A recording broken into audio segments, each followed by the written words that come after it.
जब एक विधायक की एफआईआर होने में 7 महीने 20 दिन लग सकते हैं। आप समझ सकते हैं सरकार का हाल क्या है। सरकार चाहती है कि हम चुपचाप बैठकर तमाशा देखें और जो बोलेंगे उसको जेल के अंदर डाल दें।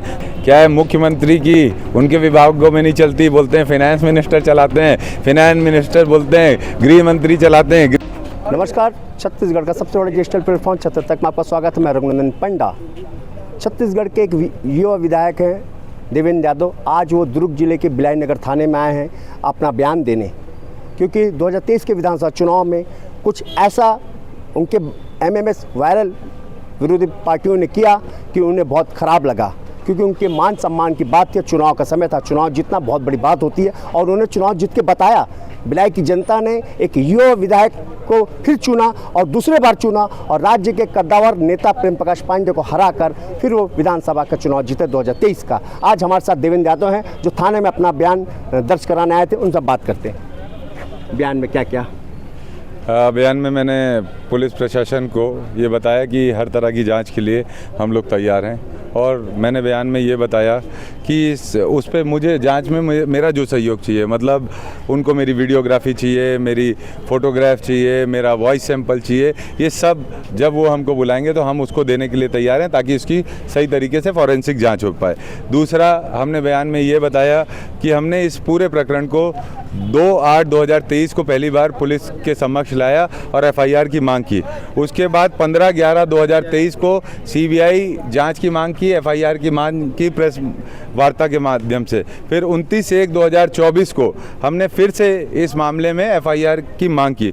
उसके बाद हमने मुख्यमंत्री जी को और गृह मंत्री जी को प्रत्यक्ष रूप से जाकर मुख्यमंत्री जी को प्रत्यक्ष रूप से विधानसभा में, चलती विधानसभा में हमने इसका लेटर दिया 23/2/2024 को।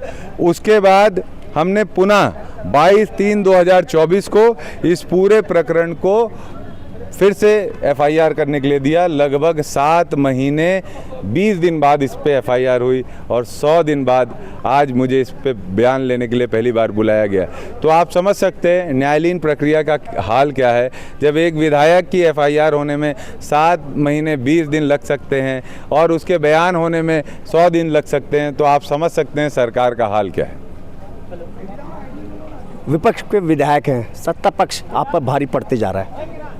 देखो, ऐसा है, सत्ता पक्ष के पास आज लूट, डकैती, गुंडा टैक्स प्रदेश में लिया जा रहा है, चाकूबाजी हो रही है, उस पर उनको कोई रुझान नहीं है, उनका कोई ध्यान नहीं है कि उस पर क्यों कार्रवाई मजबूती से नहीं हो रही है। लेकिन हाँ, कोई अगर साधराम यादव हत्याकांड में कवर्धा में जाके आंदोलन करता है या सतनामी समाज की धार्मिक भावनाओं को आहत होते हैं तो धरना में सम्मिलित होता है, तो उस व्यक्ति की आवाज़ ज़रूर रोकना चाहते हैं। तो ये अभिव्यक्ति की आज़ादी पर हमला है, हमारे जो संविधान है उस पर हमला है, लोकतंत्र पर हमला है और हम लोगों को बोलने से रोका जा रहा है।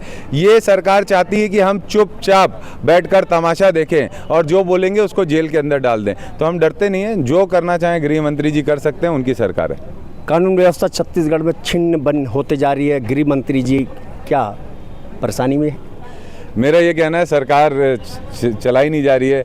क्या है, मुख्यमंत्री की उनके विभागों में नहीं चलती, बोलते हैं फाइनेंस मिनिस्टर चलाते हैं, फाइनेंस मिनिस्टर बोलते हैं गृह मंत्री चलाते हैं, गृह मंत्री बोलते हैं कि नगरीय निकाय मंत्री चलाते हैं। पता नहीं कौन चला रहा है सरकार। सरकार गोल गोल घूम रही है। आगे आपका क्या रूप? मुझे पूरा उम्मीद है कि न्याय मिलेगा और इस पूरी लड़ाई को अंतिम तक लड़ेंगे। विधायक देवेंद्र यादव ने कहा है कि मेरे साथ जो अन्याय हुआ उसके लिए मैं लड़ाई लड़ूंगा अंतिम दम तक और कदम बाय कदम चलूंगा, क्योंकि मेरे साथ जनता का आशीर्वाद है। ये तो समय बताएगा कि देवेंद्र यादव का कदम कितना आगे बढ़ता है और जो सत्ता पक्ष है भाजपा को दबाने में कितना सार्थक साबित होते हैं। रघुनंदन पंडा, छत्तीसगढ़ तक, बिलाई। Thank you. अब मैं 1 to 1